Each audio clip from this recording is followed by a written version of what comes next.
All right. Thank you all for taking the time to join us for this year's ASPB Meet the Candidates event. In this live online event, you will be able to ask questions and learn more about our candidate plans for leading ASPB into the future. By getting involved in ASPB and voting in our elections, you are helping to shape the future of the society and the plant science community as a whole. We really appreciate you being here. Before we get started, I'd like to go over a few technical details.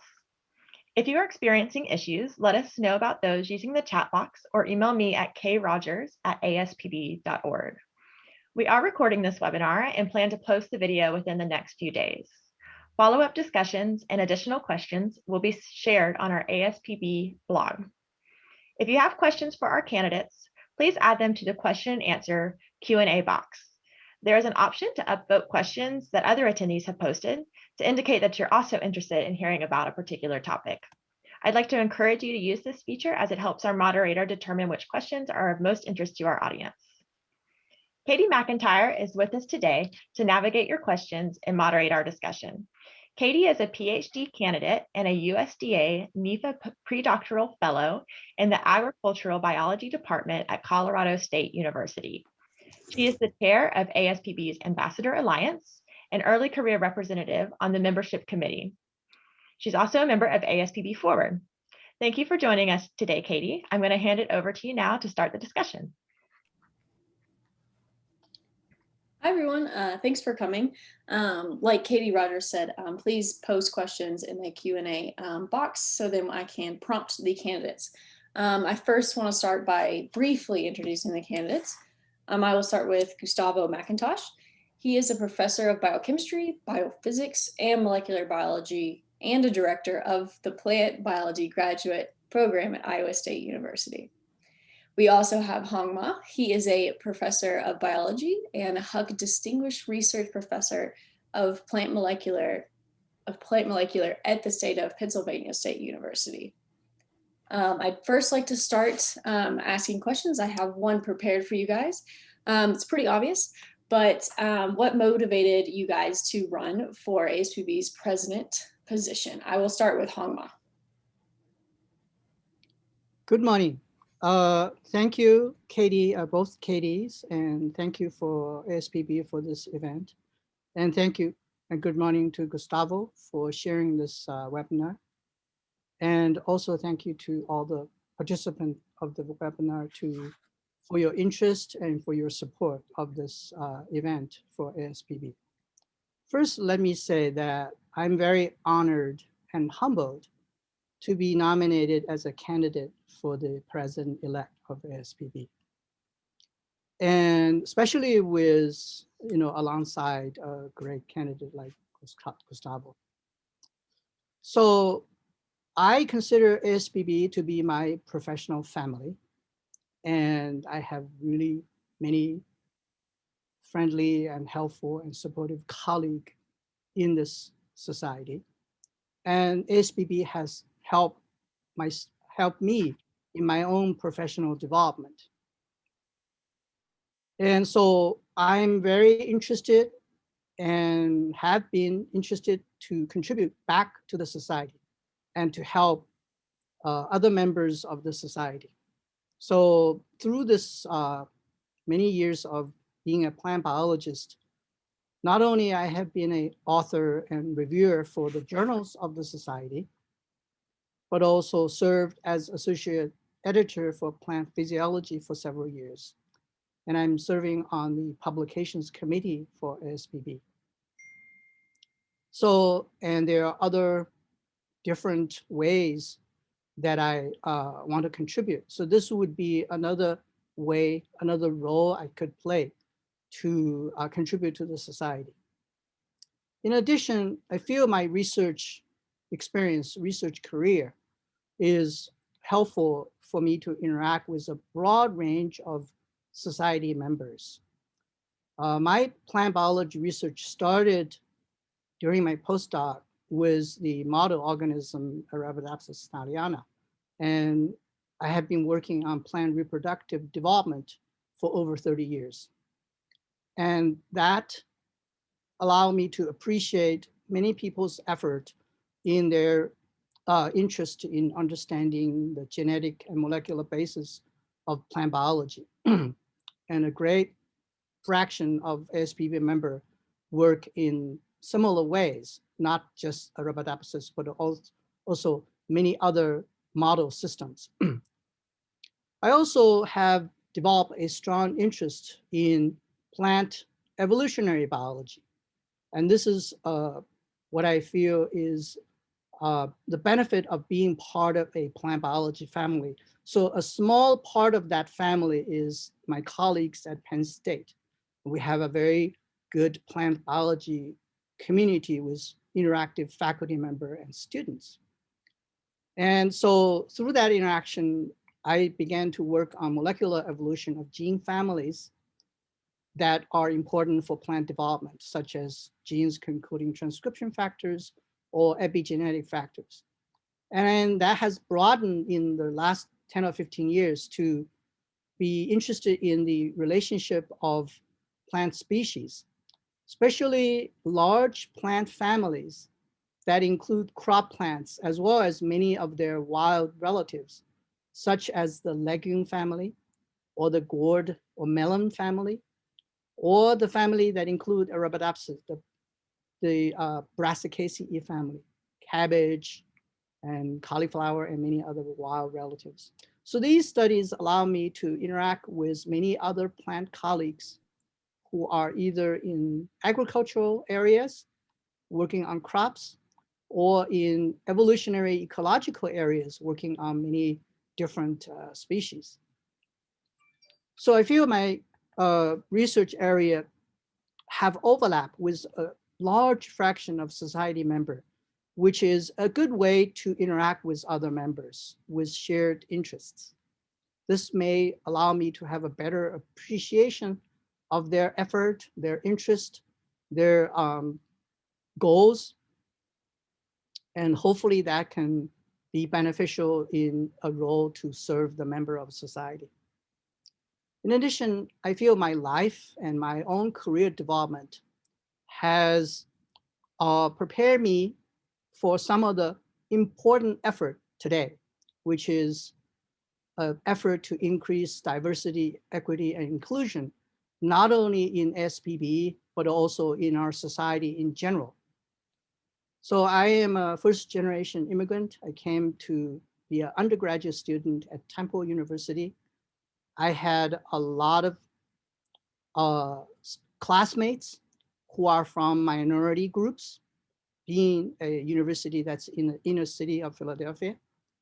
I even lived with an African-American family for a short time, allowing me to gain some firsthand experience how their lives are, although still a very limited amount.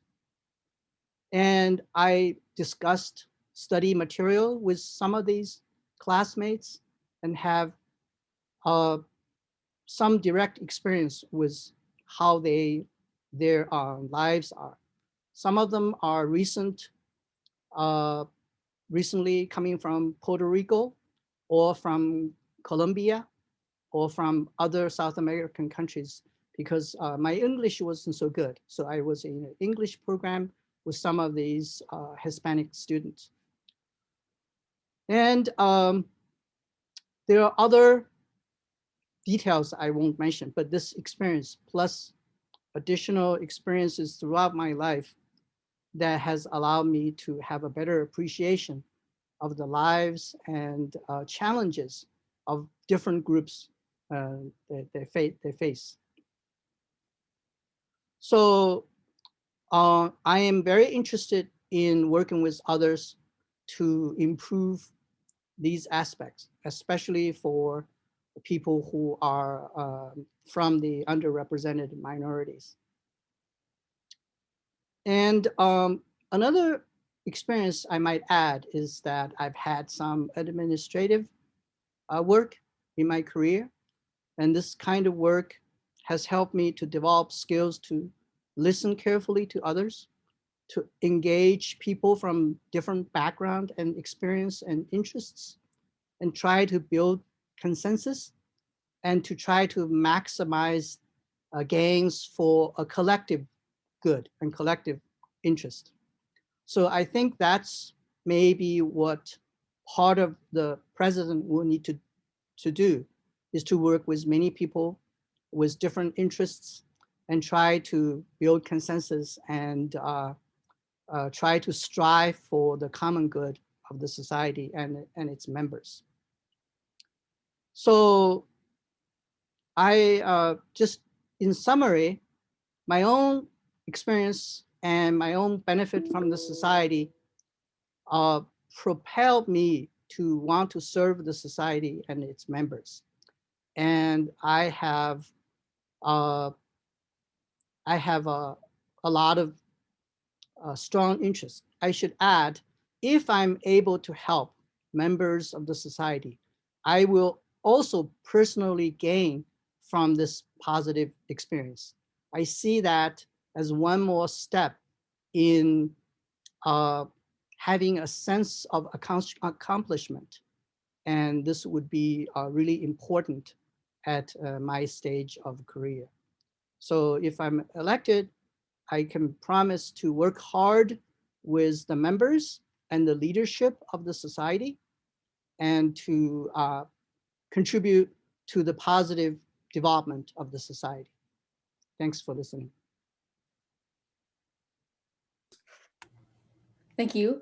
I will now turn the question to Gustavo. Let me restate the question. What motivated you to run for ASPB's president, Gustavo? Hi, everybody. And I have to echo Hong and saying that I'm really honored to be considered as a candidate. And after listening to Hong, maybe I should quit now. Maybe it's already done, right? In truth, something I didn't mention before, I was more than honored when I was offered the candidacy alongside Hong, because he might not remember, but I applied for a postdoc position in his lab and he offered me a position when he was called Spring Harbor. So I've seen him as a role model since then. So this is a fantastic opportunity for me too. What motivated me to be an ASPB candidate is I've been in ASPB for all my professional career. ASPB is the place where I grew, right? And I felt from the beginning, ASPB was my home and was the place that gave me so much to start my career. It was the first good footing I had on the plant science community. And it helped me advance, it helped me try my leadership skills, it helped me make the connections that I have now, the networking opportunities, all those things that built my career when I was starting were fundamental. And I think this part of ASPB is still the most important for everybody. And sometimes we fail to communicate this, but it really is the place where you can build your career. And so now I'm at the stage when I can help the society achieve this potential to the maximum, right? And I have been involved with ASPB since then. I have served in so many capacities in ASPB. I was in every single elected position for the Midwest section of ASPB. And then I started working in different committees of ASPB. I've been in the Minority Affairs Committee at the time, which while I was the chair of that committee, we changed it to Equity, Diversity, and Inclusion Committee. I've served many, many years in that one. I'm now in the Policy Committee. I have been a member of the Membership Committee and worked in the Council. But always the way I saw my function in ASPB was more of a disruptor. In particular, in the last, say, 4 or 5 years, I have been a disruptor in the society. Caddy is smiling. I have been always fighting for change against something established, right? And I think that we have made good inroads into the change that we want to have in the society. I think that the leadership in the last few years have been very responsive to some of the things that we wanted to change. And so I think it's a great opportunity right now for me to not switch side, because I think we've been always in the same side, but start now in the building phase. And so I think this candidacy is a good opportunity for me to actually start building the things I want to change in the society and grow those things that already have been changed by other previous leaders in the society. And in particular, I like the current team of leaders.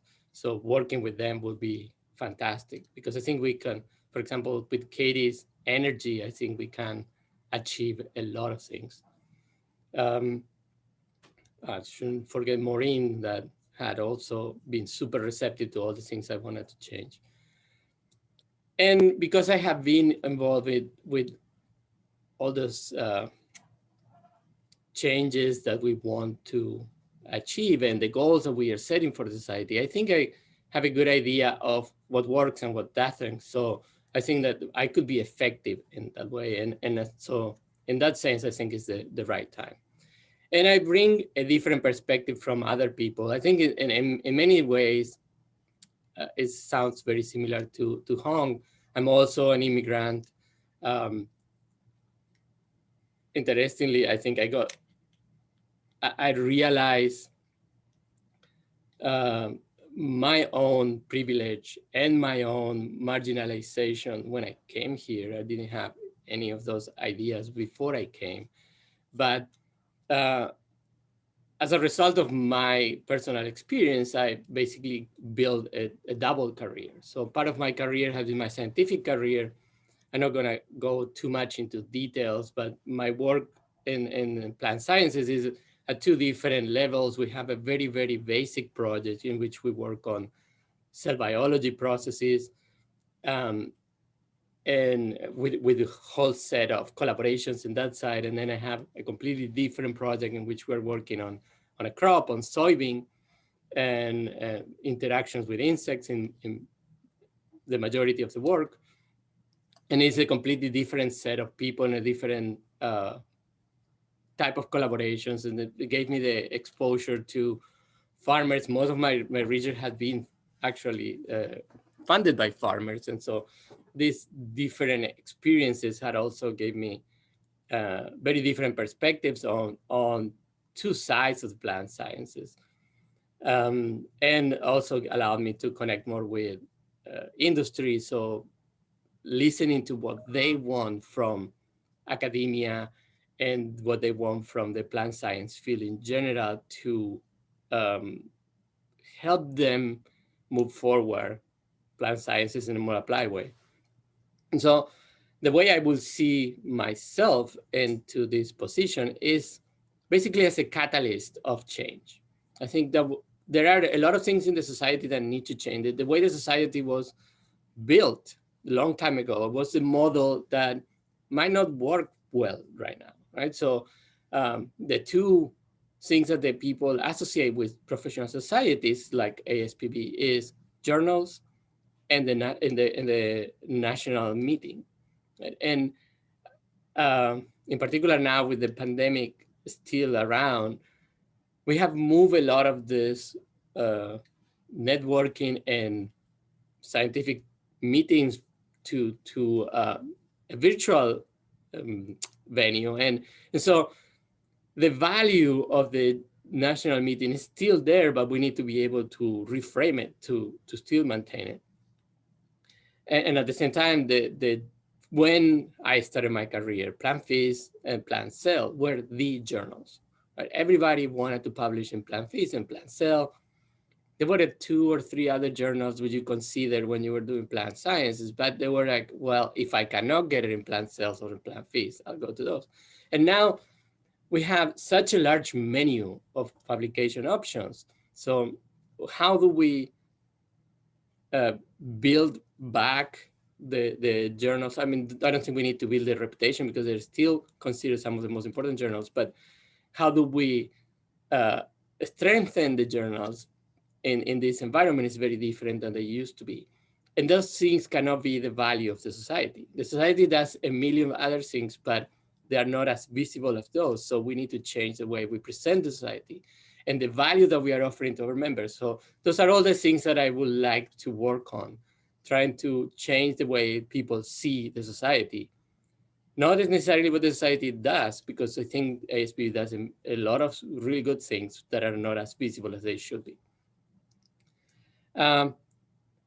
And the second career that I have is actually advocacy for equity and inclusion. And this has been one of my efforts for a very, very long time. And I basically decided at some point that I was going to have a smaller lab, because I also wanted to dedicate a large part of my time to advocacy. And I've been doing this since then. I have been involved with Aspb and with a lot of other societies on these efforts. Kind of funny factoid is that I'm also in the EDI committee in the Genetic Society of America, but I'm not even a member of the Genetic Society of America. So they just asked me to serve in that committee because of the other things I do. But so this is a commitment that I have for a long time. And I think I have been able, not by myself, but with a large number of people that have worked before me and is working now after I have finished my work in the EDI committee, to really move the society to a different place in terms of equity and representation.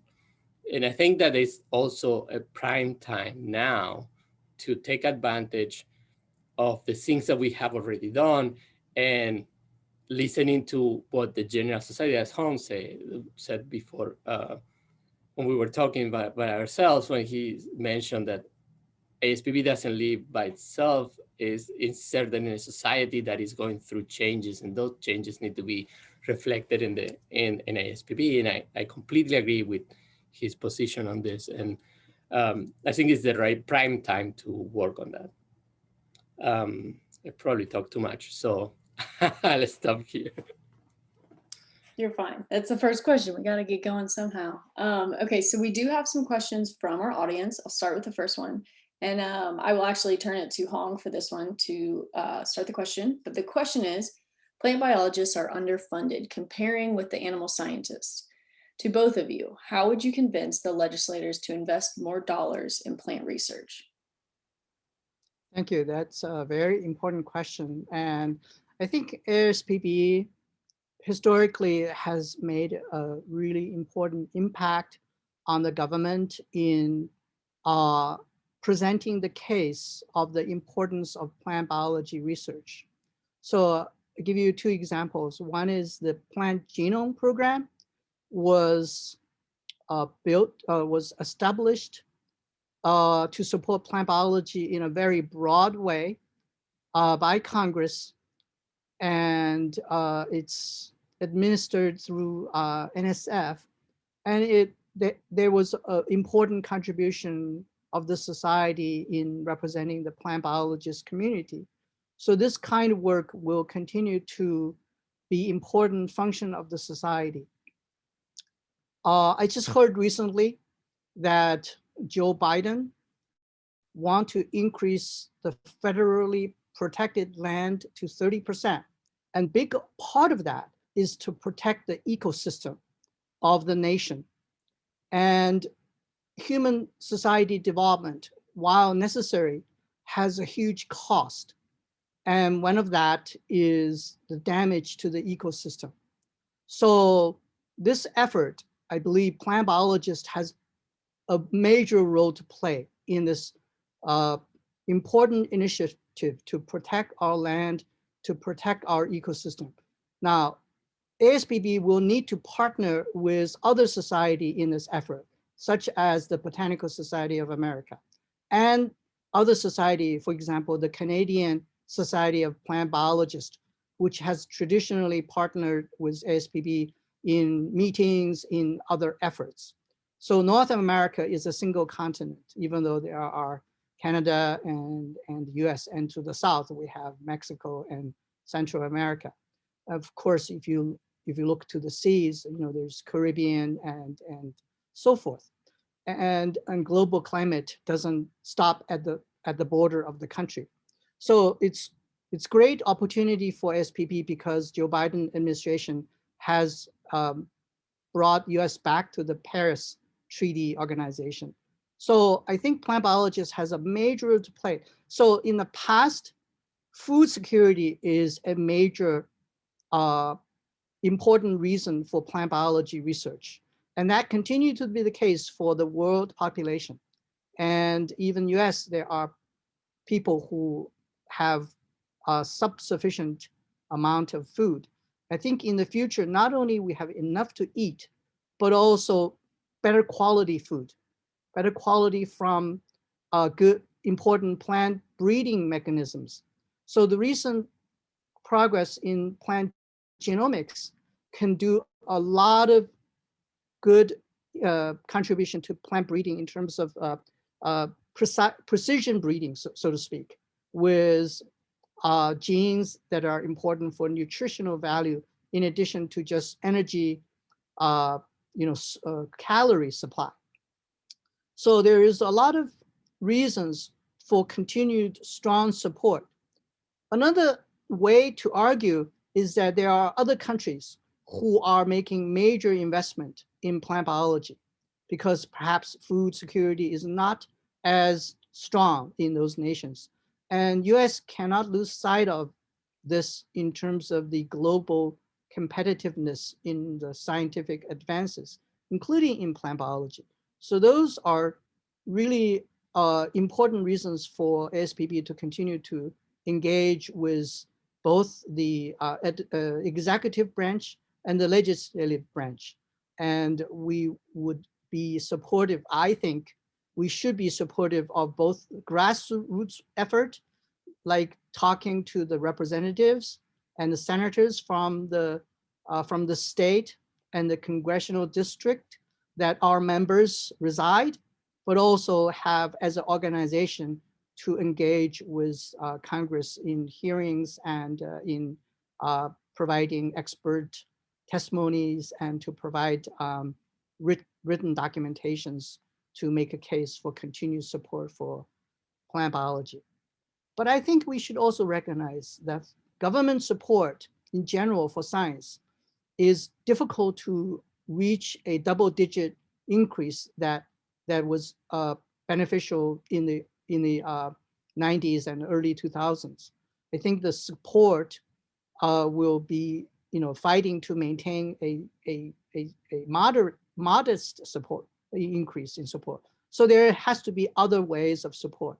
Private foundation and industry and individuals are also interested. We need to educate the general society the importance of plant biology, and start from K-12, but also engaging business leaders and community leaders, because we're living in a world that plant plays a very essential role. Okay, and understanding of that is going to be important. Gustavo, I will prompt you the same question. Do you need it to be restated? No, I think I got it. Thank you. Again, I feel like I'm going to be echoing Hong Ma a lot here. But this is an interesting question because it sort of reflects what I was saying before about all the things that ASPB does that people are not too aware of. Like, for example, the policies, the Science Policy Committee, the amount of lobbying that ASPB does is very large. And we have a very committed group of people working on this. And ASPB does lobby our legislators.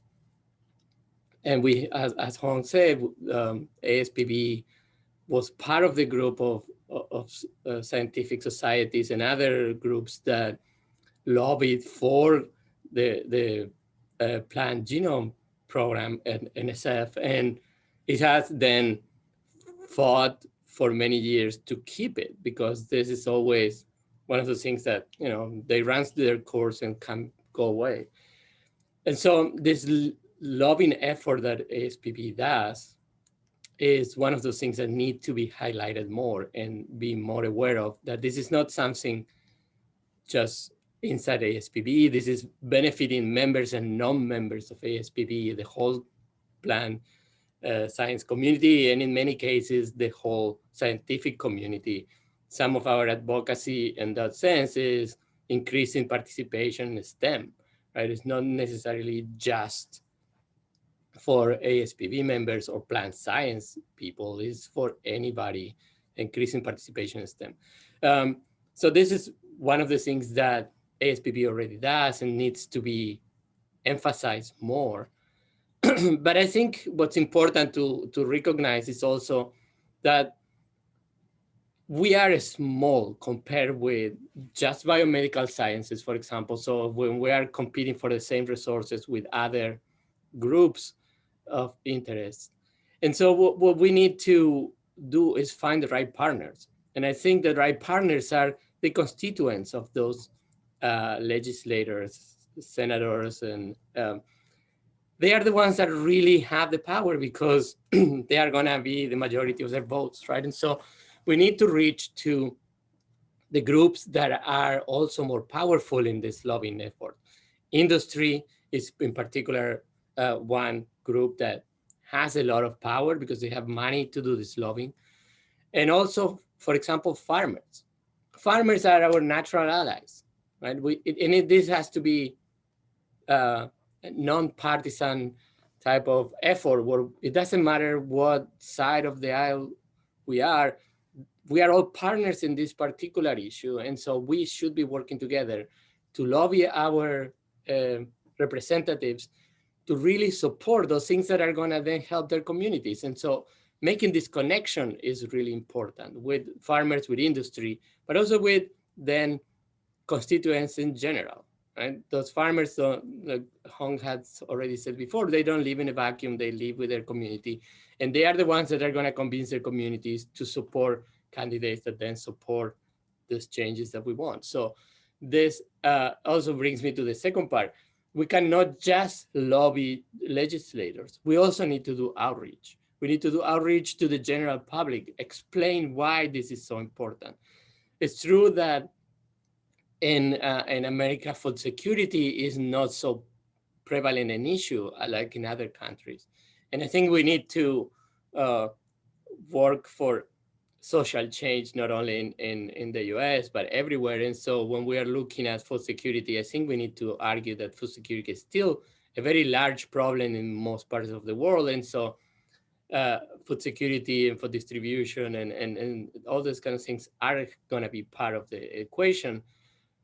But there are other things that will motivate people here more, like, climate change is one of the main focuses of the current administration. And this is something we need to exploit.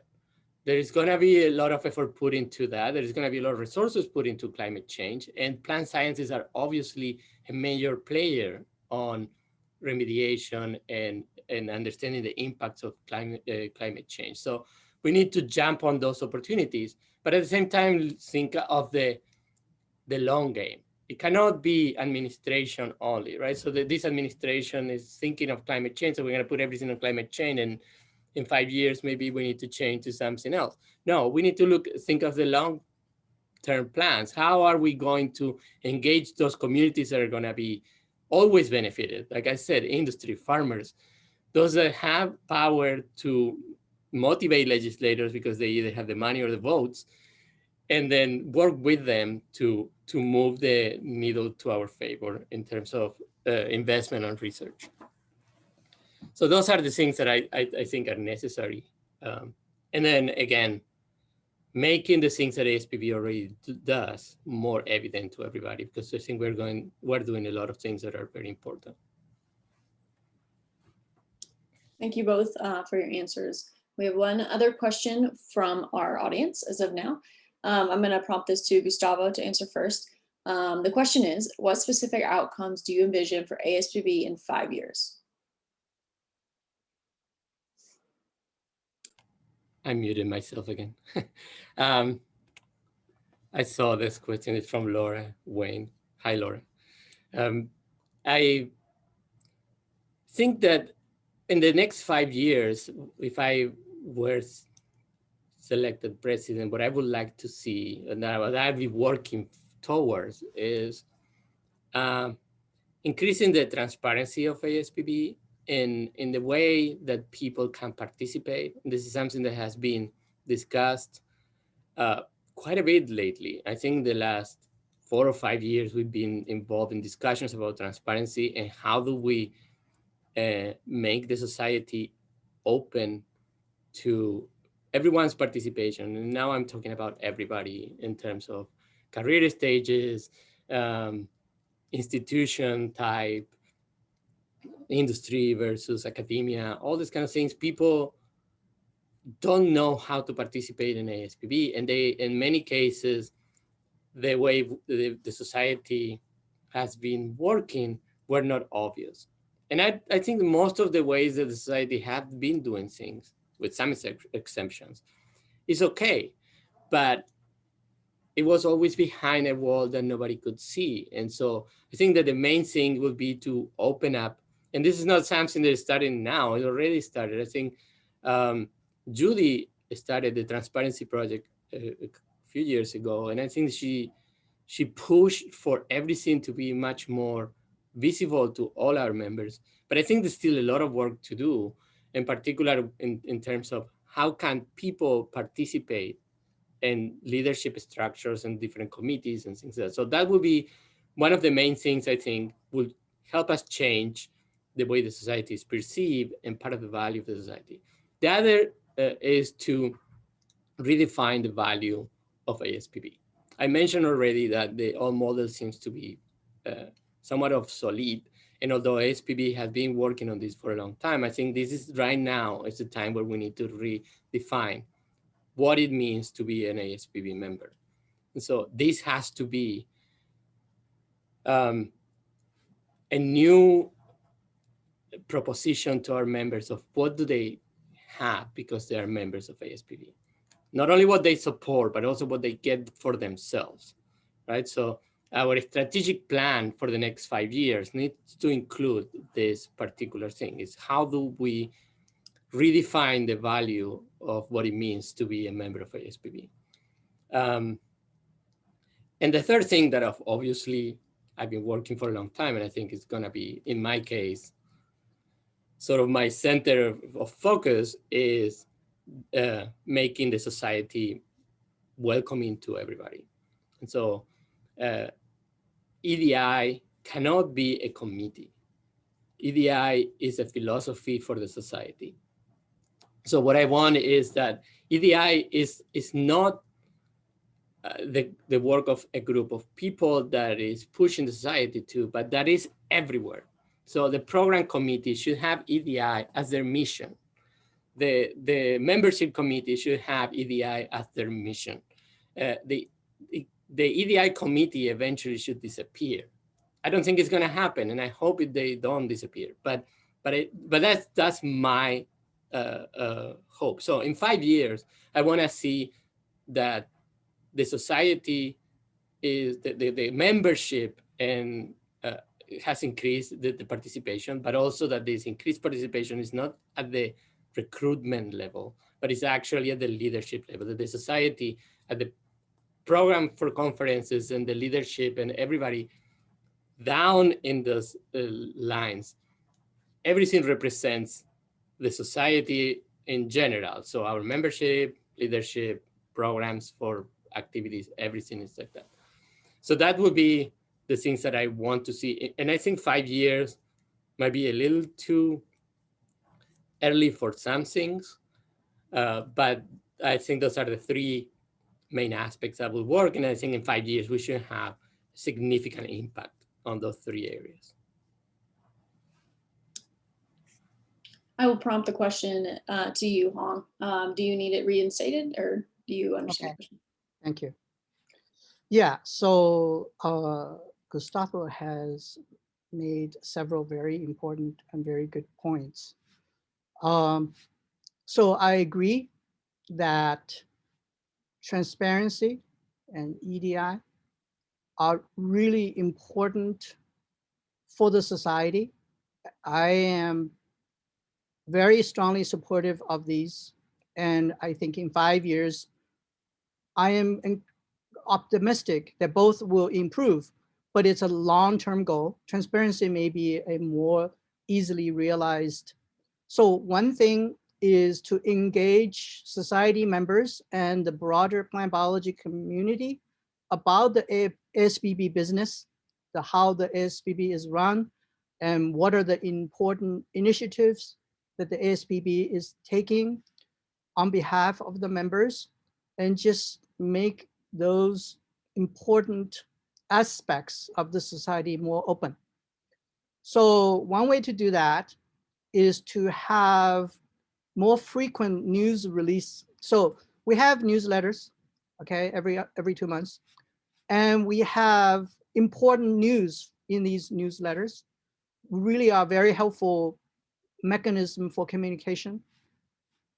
But we can have now with online communication, with many social network related mechanisms, we can, for example, Planta is doing a great job in many different ways. And there may be other mechanisms we can explore to have more timely reporting of important events and important efforts. For example, we had a question about how do we engage legislature. We could have that being passed on to our members, that there is going to be a hearing. ASPB is going to be represented. If you have a suggestion or if you have a question, please send it to an email address, and we could possibly incorporate that aspect from the members. So members can feel they are participating in these kind of efforts. In the past, the members elect the officials, and the official represent the society to do a lot of important work. But there may be more interaction between the leadership and the members that can be beneficial to both the members and the society, because they're part of, just like congressmen need to periodically return to talk with their constituents and talk about pending bills that their voters may be interested. So we could do some of that. So that is part of transparency that could be done with effort. Of course, everything takes effort, takes time and investment. So we're gonna, once we recognize it's important, we have to invest in it, invest in time and and members who care about, and I hope members do care, will need to invest as well. The other thing about EDI, again, both of us share this perspective that we need to work hard on this, and not only within the society, but partner with other society and engage with business, with local community, and just to promote this in a broad way. I agree completely that it in the future, it may no longer need a committee just to push for this. Everybody will be pushing for this. Everybody will see the benefit, the need, the importance for it. So for this particular aspect, one specific idea might be to partner with professional society that have an emphasis on minorities, okay? For example, SACNAS, okay? And we can partner to have most of their members are not plant biologists, but that's okay. But they have a strong program to promote the interest of minorities, and we can benefit from partnering with them, okay? And one thing that I don't know enough, but I'm starting to investigate, how can we partner with historically Black colleges and universities to promote plant biology, plant biologists' interest, and minority interest. So there are many things that we could do, and hopefully the ASPB will in 5 years be one of the leading professional societies who have concrete steps that promote these important goals, okay? The other thing I might add is that in terms of servicing of the members of the society, ASPB has had a long-term effort to promote career development, especially for the younger members, and we should continue that. But increasingly, we're also recognizing there's a gap between the initial stage plant biologist and sort of a mid-career. So the mid-career are already successful in their early years, and they can transition to become more contributing members of the society. How do we engage them? How do we mentor them? How do we invite them into the workings of the society? Okay, that include not, you know, all sections of the society, and we can do better than that. So at Penn State, we're recognizing that some of our associate professors who have been recently promoted seem to be in a sort of a stasis, okay? And they are looking for directions and looking for advice.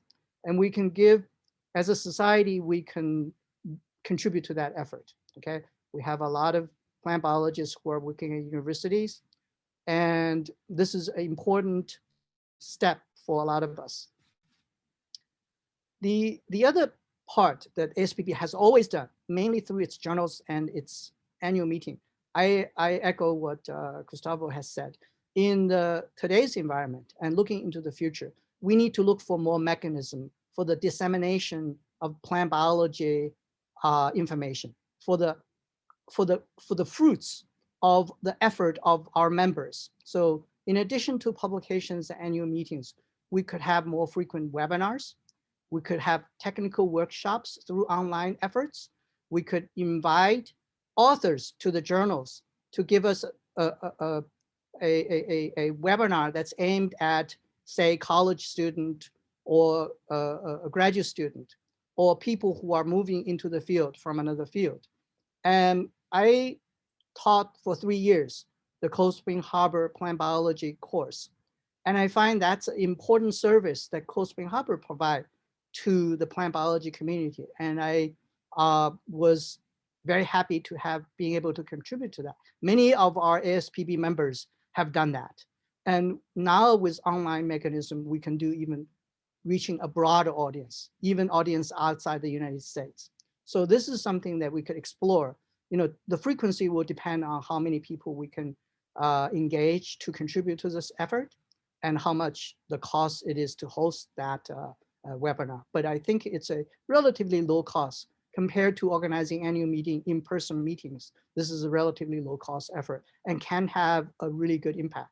For example, ASPB could partner with the 3 journals that the society just have a joint webinar that highlight the most important findings for that year, for example, and also the technical advances in the field, even maybe not published in these journals, but also important findings in the plant biology field.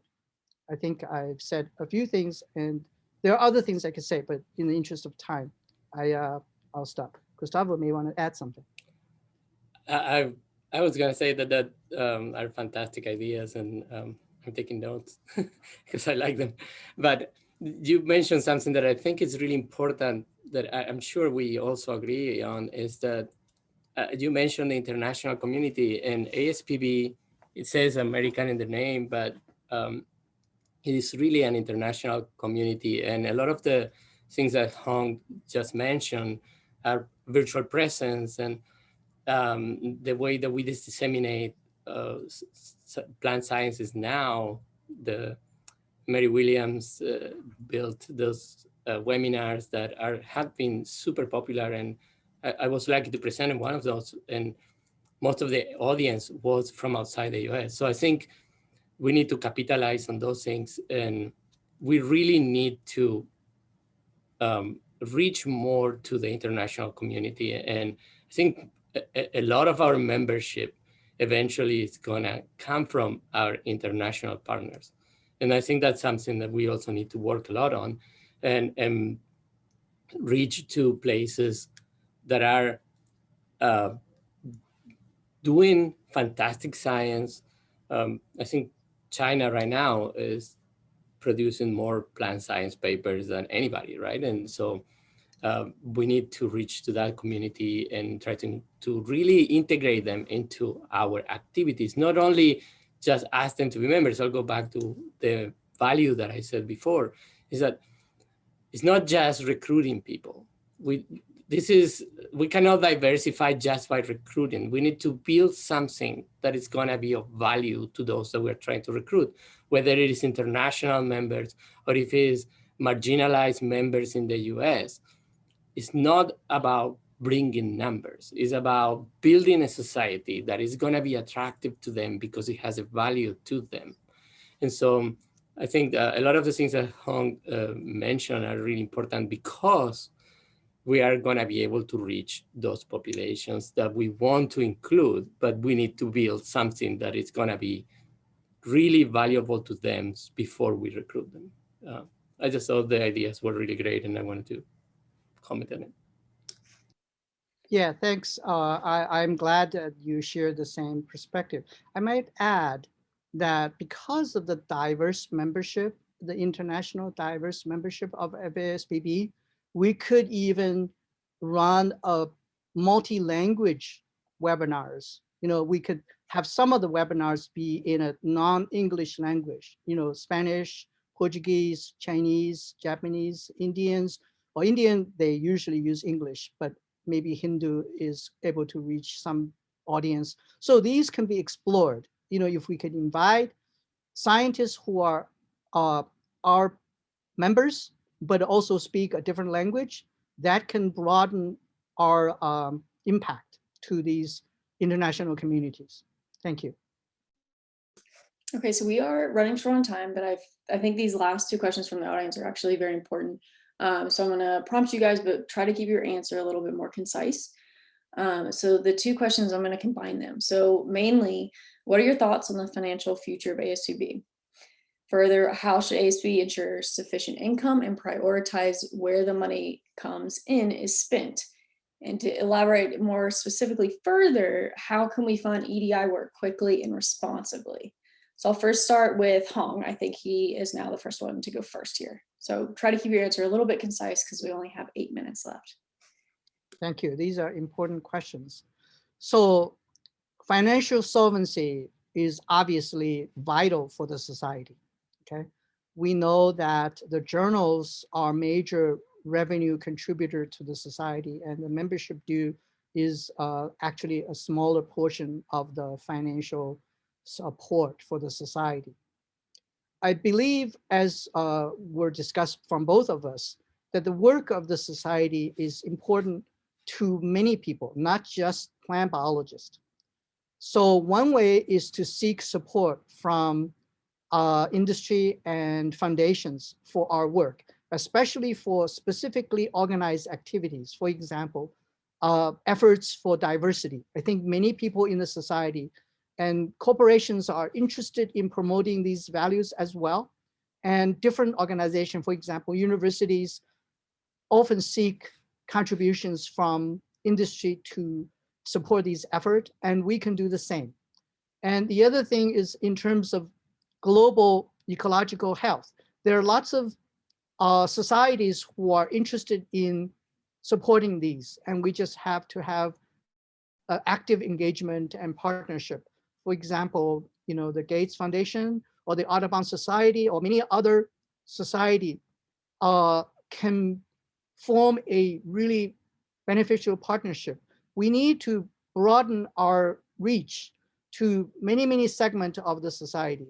And so in terms of the response to the funding support for the research in plant biology, we need to do the same for the support of the society, because the society work with our plant biology research community and with a broader section of the society. So that is one way to increase revenue for the society. And we recognize that the membership due may be a burden for especially our younger members, but we could also have endowment set up. We know that we have a lot of, for example, lectures. So I mentioned webinars. We could also name some of the webinars as honorary lectures and seek support for those. We know universities often have honorary lecture series that are supported by donors that honor individuals. We could see if we could organize some of those. and gain some support that way. So there are many things that the society does that are worthwhile for people to support. So we don't want to rely on only the traditional mechanism, but seek additional ways, okay? And the second part of your question is specific aspect related to EDI, am I correct? And so I mentioned some things already. I'm very excited about this interview. There are many, many things to mention. I mentioned a couple of ideas already. I should add that our representative of the minorities and women, for example, Gustavo here, are very active contributors to this great effort, okay? But I think the effort should be spread on all members, not just minority members, because minority members are also under heavy burden for their services. This is a recognized challenge. So one way is that we don't have to demand their time as much for their input, okay? We don't have to demand every member on the same committee have to come to all the committee meetings. You know, maybe they can contribute by email. Maybe they can be interviewed separately if their input is to be included in important issues. And other members could spend more time to do their best to include the voice of people who we must hear from, rather than demand their time all the while basically competing for their limited amount of time on many other things. For example, Gustavo said he had to sacrifice his own research program in order to do the things that he must do, which is to promote diversity, equality, and inclusion. I think we need to have the cake and eat it too, you know, and we need to work on that. And I am willing to contribute to that. You know I represent a group that is regarded as successful professionally, but I have to say that's a myth. You know, the model minority is a myth. There are many members of my own Asian community who are suffering. In today's climate, you know, there's a lot of anti-Asian actions or words that are taking place.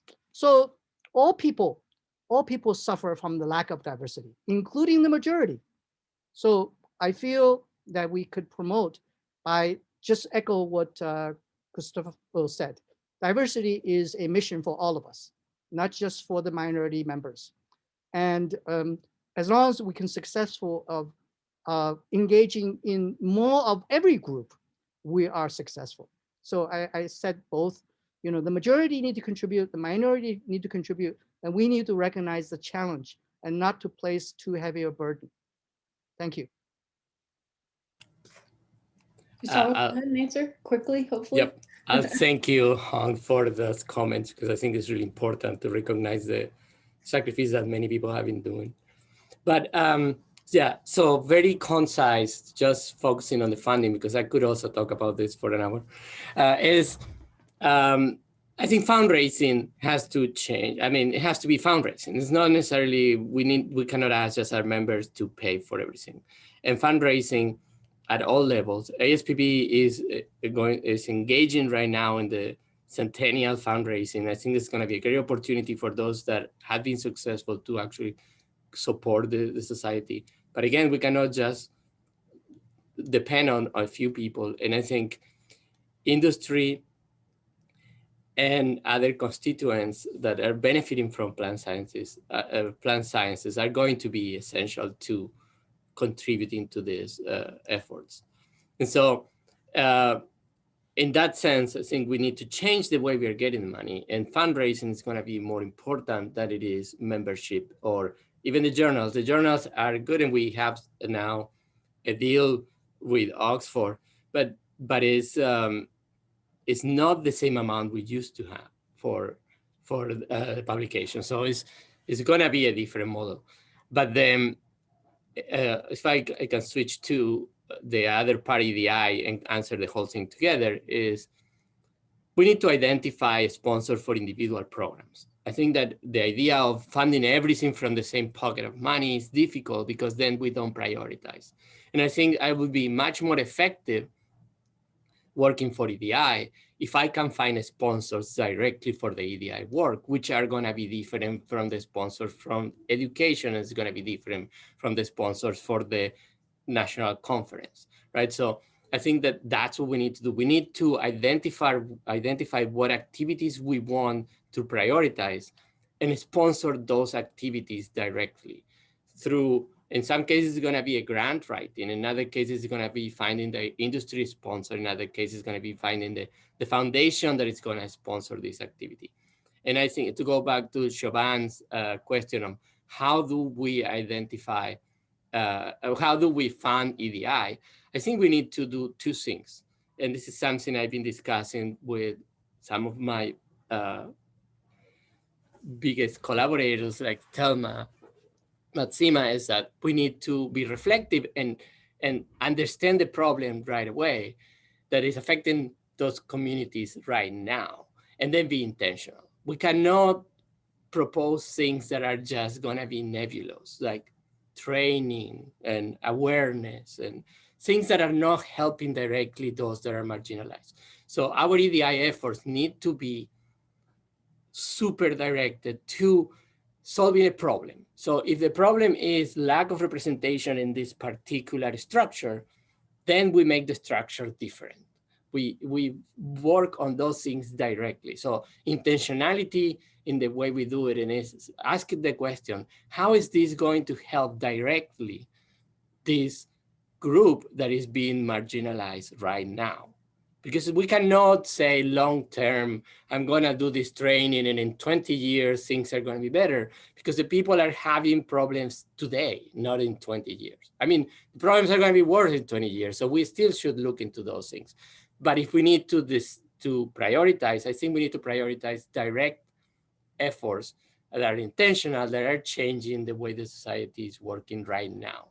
And so those things are gonna be, in particular, if we need to prioritize EDI, I think finding support, direct support, either federal funding, foundations, or industry that want to sponsor these particular issues, in particular in mentorship and inclusion efforts, like creating new opportunities for marginalized groups at the leadership, at career advancement, and career preparation levels, to allow them to be more successful. And that means not just a one-off thing, right? We are looking at, we need to create cohorts, and we need to follow them through their career to make sure that they are successful and that they don't, again, encounter the barriers that other people are putting. And I'll stop because I see that we are being kicked off. Yes. Thank you all for this conversation, and thank you all for joining. It really is really valuable to have ASP members who are so involved and passionate about what we do. We will be posting this recording, and we'll be continuing conversations on our ASPB blog. So I'd encourage you all to kind of keep these questions rolling and these conversations going. Looking forward to working with all of you in the future, and whoever wins, it's going to be a great team. So thank you all. And thank you, Katie, for moderating. Great job. Thank you, everybody. Thank you. Thank Bye. you for all of you.